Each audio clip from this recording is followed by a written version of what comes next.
Our next speaker will be Sutanu Gayen, who is a postdoc in computer science at the National University of Singapore, and he will be talking about near optimal learning of tree structured distributions. Go ahead and share your screen, Sutanu. Yeah.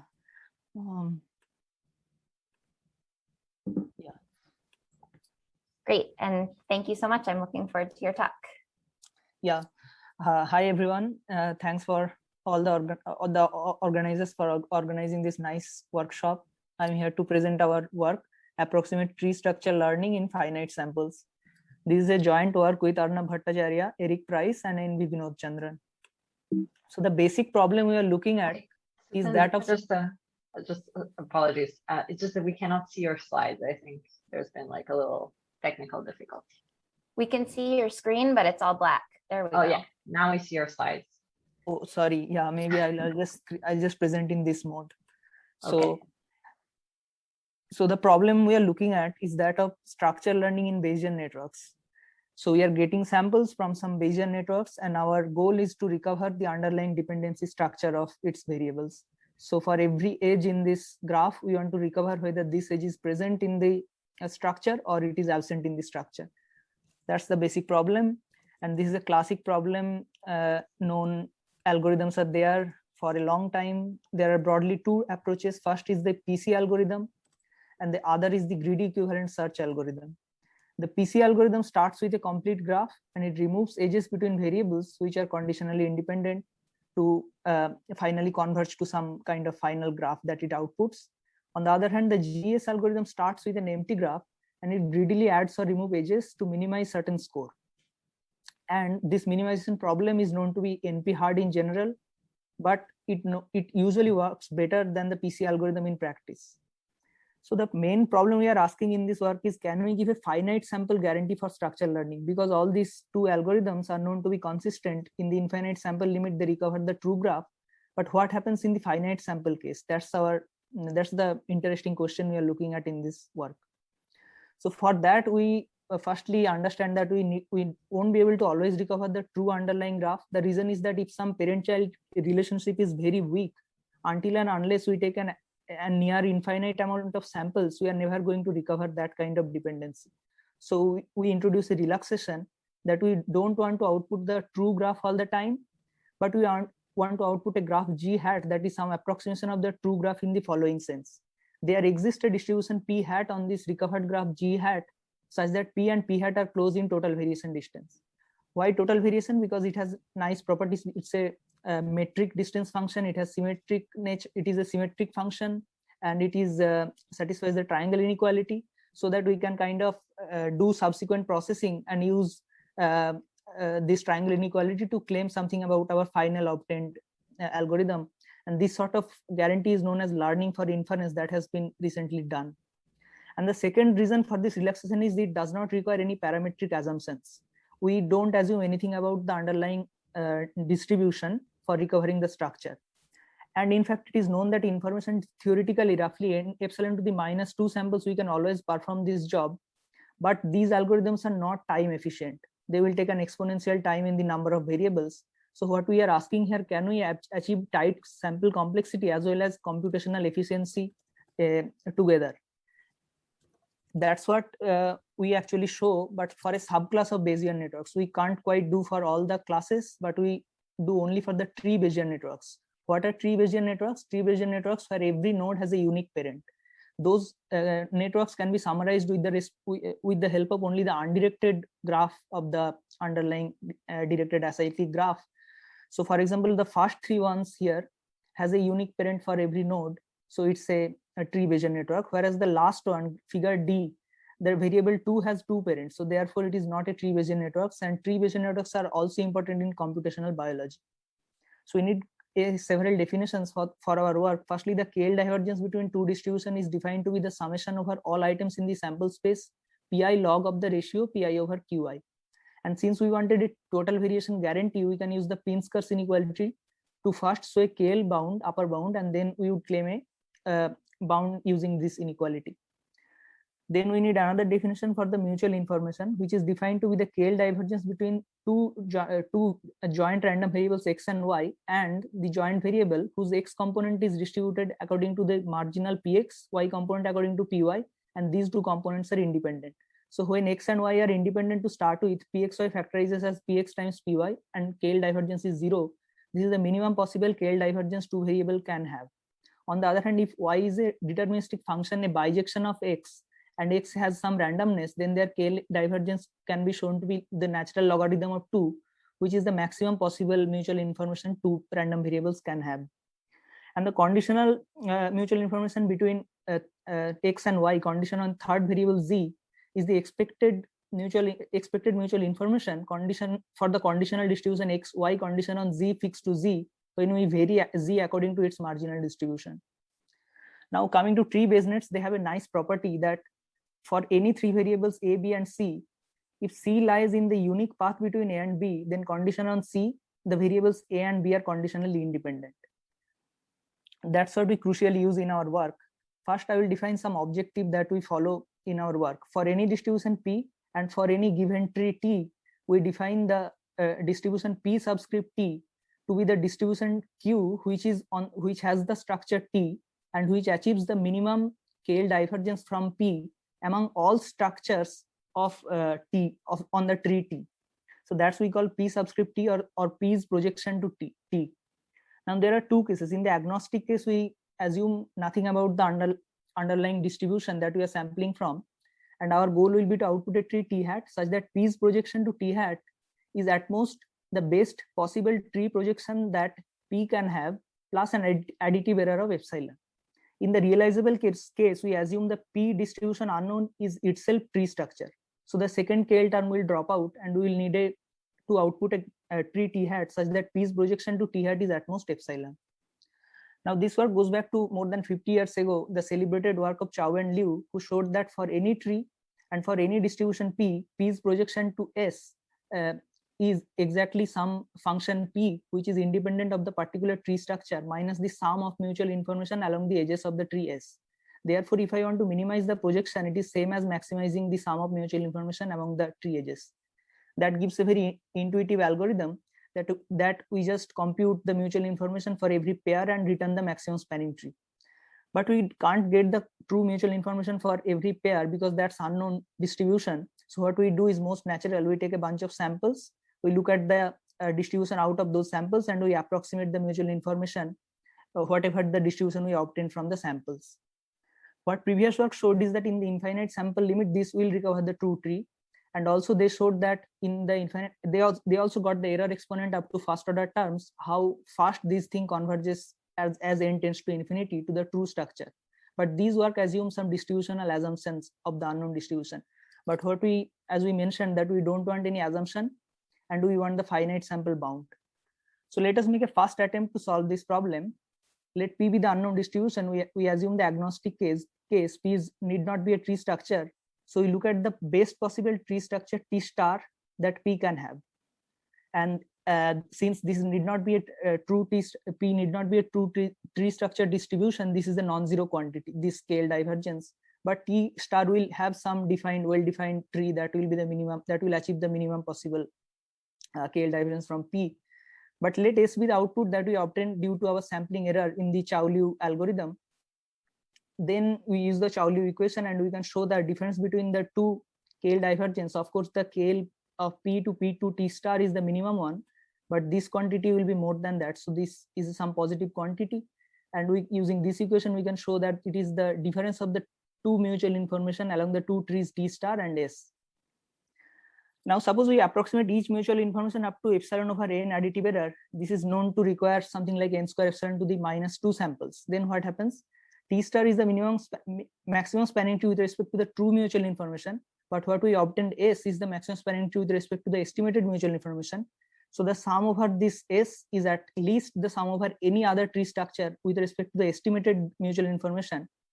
And if we now use the guarantee that every mutual information is estimated up to epsilon additive error, we'll be able to relate I hat to I, the true ones, and every term will contribute something like epsilon over n, and there are at most n terms here.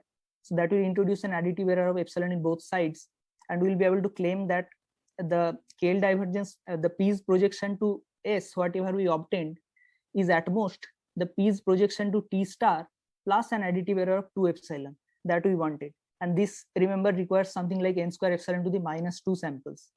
So what the question we are asking here is, this very naive algorithm, is it always needed, or can we do better?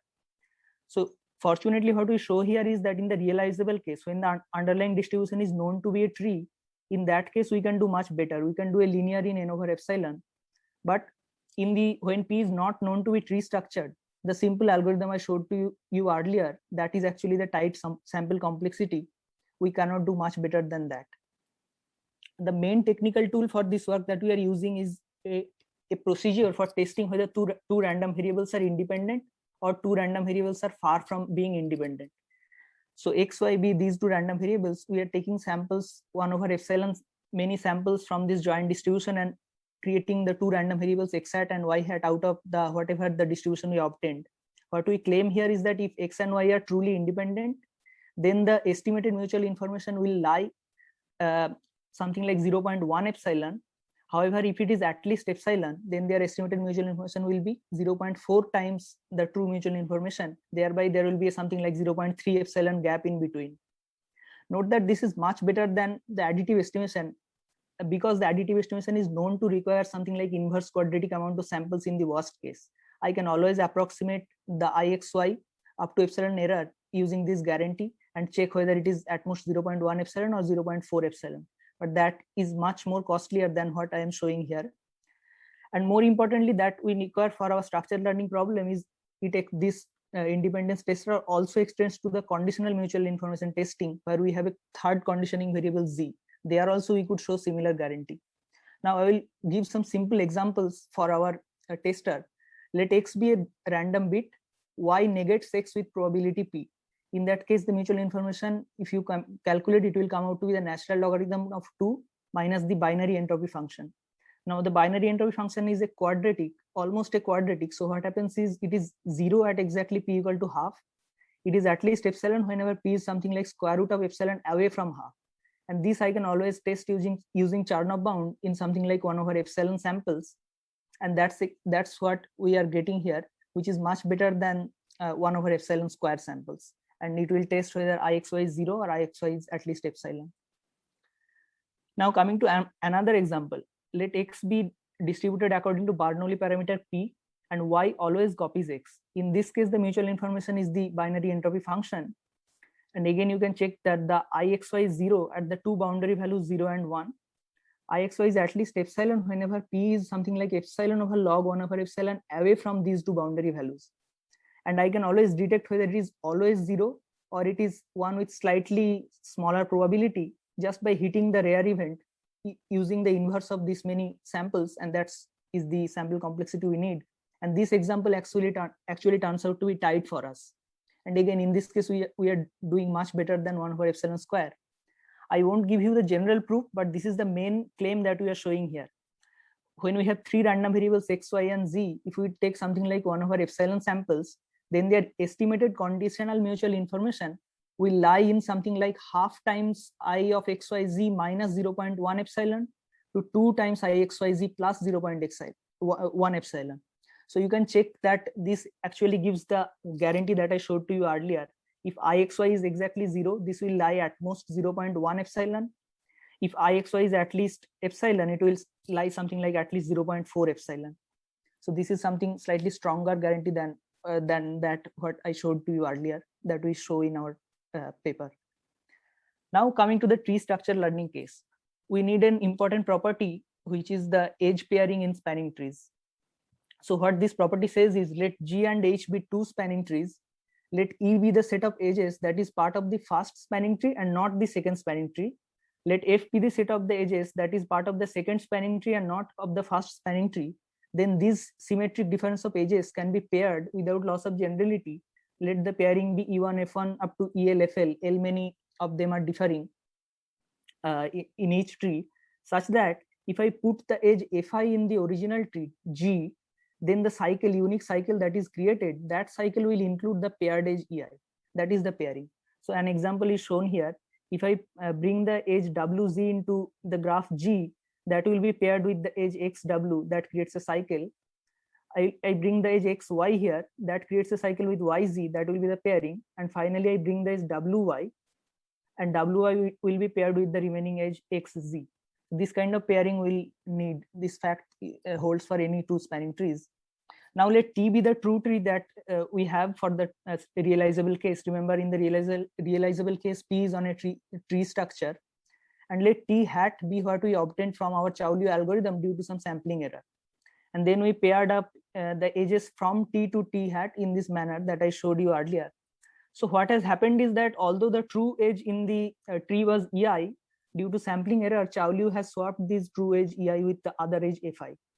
And because this is a tree structure, I can always ignore this kind of extraneous variables in between and simply assume that these are actually 4 variables, because all conditional distributions, all conditional independence constraint can be inferred from this simple 4 variable case for tree structure distribution. Now come to more details of the analysis. We look at the KL distance between P and P subscript T hat, which is the P's projection to T hat, the tree that we have obtained, and we wanted to make sure this is at most epsilon. So this is exactly the total weight of the spanning tree T on T minus total weight of the spanning tree on T hat. That's the Chow-Liu equation I showed you earlier. And this is exactly I have written in terms of the summation over the pairing of the edges, I of EI minus I of FI. So what we are claiming is that roughly in n over epsilon samples, whenever T hat is weight is T hat's estimated weight is at least that of T, because remember that our Chow-Liu algorithm has recognized that T hat is a maximum spanning tree. So it must be the case that this equation holds. Then that will imply that in the true case, it need not be that T hat is, it will be the case that the T hat will be also smaller, that T hat, the scale will be at most epsilon. That's what we wanted to show. And this claim I have shown here, I of EI minus I of FI greater than epsilon, implies the I of EI hat minus I of FI hat is at least 0. This I have just taken the contrapositive of the previous statement. Just flip this statement around. This is what we are going to claim here. And here I have drawn the 4 variable graph that I wanted to prove. And I wanted to claim that whenever the true difference of xu minus xv is epsilon, then their summation of the estimated difference will be at least 0. If I take infinite sample, this will again be at least epsilon. Well, I can't quite do that until and unless I have infinite samples. But in something like n over epsilon samples, I will make sure that it is at least 0. So for that, I will need chain rule. So chain rule says the mutual information between x and 2 random variables u and v, I can break it up into 2 ways. I can first take xu and plus xv condition on u. I can also take xv plus xu condition on v. I can do the same thing for wx and v. And what our goal is to go from difference of mutual information to difference of conditional mutual information. Because what we show in this work is the conditional mutual information is somewhat more fundamental than the joint mutual information for the structural learning problem. So that's the one takeaway if you want to take out of this work. And the other takeaway if you want to take, that will be that the testing problem for mutual information, whether it is 0 or it is at least epsilon, that is much easier than estimating the additively the mutual information. And this is the main technical tool that I showed you earlier. We'll be using this for proving the claim. So suppose this happens, the summation of the difference of the two mutual information of the paired edges is at least epsilon. I want to show that in the estimated case, this difference will be at least 0. So what do I do here? I bring in a quantity I of x, v minus and plus in between of this equation, and I switch to the conditional mutual information in the both the red pair and the blue pair. And what happens is suddenly now that since this is a true tree graph, the edge EI is present and FI is not present. In the true tree graph, x and v variable is conditionally independent of the variable u. So this conditional mutual information is exactly 0. Similarly, if I look at the WV condition on x, that's also in the true case is 0 because X is blocking the path between W and V. So these two terms will drop out, and I will be only left with the terms XU condition on V plus XV condition on U.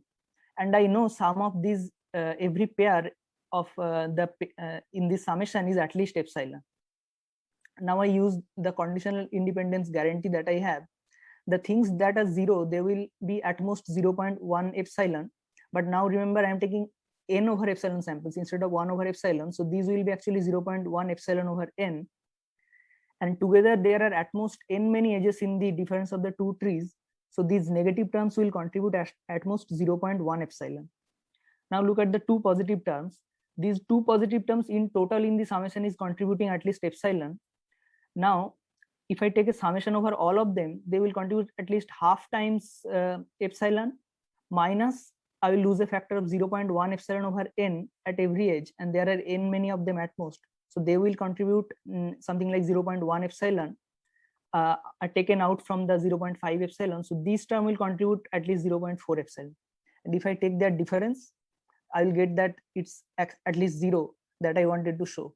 And whenever that happens, what we managed to show here is that if the tree T hat that I obtained here, that is that mutual the mutual information of that tree T hat is very small than the original tree T, at most epsilon small, then it will be the case that the tree T hat will never be picked by Chow Liu, because in the estimated case T hat will have a smaller sum of mutual information than the true sum of mutual information of the true tree T, so that will never be picked. So whenever the tree T hat will be picked, it will always make sure that T hat's total sum of mutual information will be at most epsilon additive to the true sum of the mutual information of the true tree structure. And that establishes that something like n over epsilon sample will give me a tree for the realizable case, which will be epsilon approximate. Now I will briefly conclude with some future directions here. So first of all, here we showed a structural learning problem for the simple case of tree Bayesian networks, but the structural learning of non-tree cases where the degree is bounded, even when the degree is 2 or 3, we don't have any algorithm with a finite sample guarantee, and that will be very interesting. The main problem there is it has the so-called V structures, two variables colliding at a third variable, and that complicates the scenario. And it has also higher order interactions because there is no longer one parent, there could be 2 or more parents, and then we have a more complicated joint mutual information, not only of the edges but a variable, and it's more than one parents. And in particular, why the GES algorithm, greedy equivalent search algorithm, works very good in practice, that remains a very interesting question to answer, to get any finite sample guarantee for that algorithm. And finally, here we showed our algorithm for the Boolean case. Our algorithm also works for any finite alphabet sigma with some dependency of sigma cube in the final sample complexity. But we have not shown the work for Gaussian case. We believe the same analysis will also go through for Gaussian case for a continuous analog of the mutual information, but we have not shown this so far. So that's another interesting question to analyze the approximate structural learning problem for the Gaussian graphical models, at least for the tree Bayesian networks. So yeah, that's all I had for this talk. Thank you. Thank you so much, Sutanu. Applause from everybody via me. Okay, so there is one question in the chat. Ilya, do you want to ask us your question? Sorry, I cannot see where there I see question. Yeah. Oh, yeah. Sorry, in a tree, you can't orient arrows in a completely arbitrary way and stay in the. Well, we are saying that it's a BaseNet tree structure, meaning every node has a unique parent. It's not an undirected tree. Yeah. Yeah. Okay. Yeah. I think it's almost possible I just misunderstood what you were saying. You were talking like because I was away from the keyboard when I heard you say this. You were saying that you could orient arrows in various ways, but surely there are restrictions, right? Yeah. in the tree. So essentially you can do whatever you want as long as there's no colliders, right? As long as there is no collider. Exactly. Yeah. Okay, got it. Thank you. Great. And we can take other questions from the audience. Raise your hand if you have a question.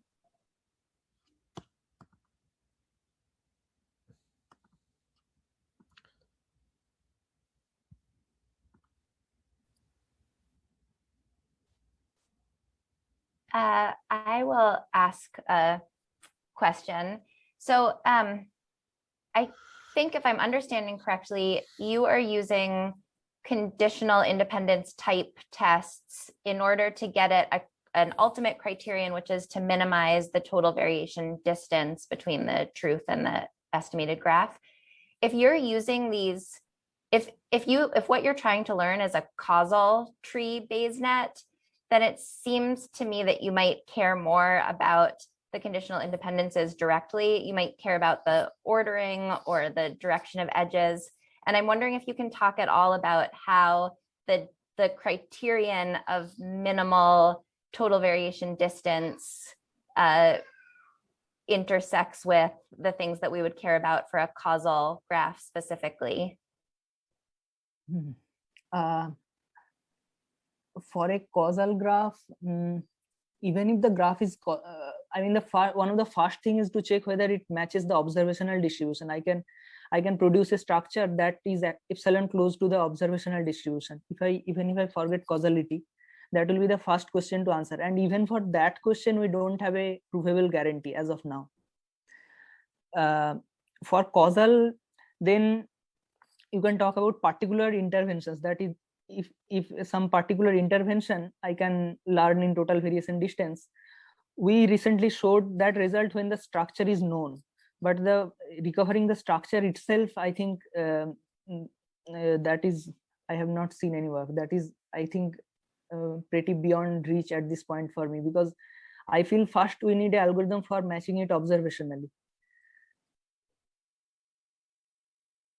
Yeah, I guess I'm wondering what the minimal total variation distance criterion adds on top of conditional independence tests when you care about the causal structure. I understand that it matters a lot if you care about getting a probability distribution that's closest to the observed probability distribution. But if you care about the causal structure. Yeah. So if I care about the causal structure, then sorry, can you repeat, like, what is the guarantee you are trying to obtain? Well, I don't have one in mind. I'm just wondering. Oh, yeah. I'm wondering about it seems like I'm used to thinking of structural learning as trying to capture the conditional independences, and that is the desiderata. And it seems, and I think if I understand correctly, in your case, it's a step towards the ultimate goal of minimizing the KL distance. And I'm just curious about if you have any intuition about what that adds specifically for the case where what you care about is the causal structure and you don't necessarily care about getting the probability distribution that's the closest. You care about things like ordering and edge directions. Yeah, I think it is not, I don't have an answer to that question directly. Yeah. That's very fair. All right.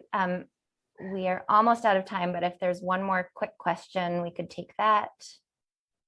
And if not, we will thank Sutanu again. Thank you so much for participating. That was a very thought-provoking talk. Yeah, thanks, and see you if you want to check out our posters.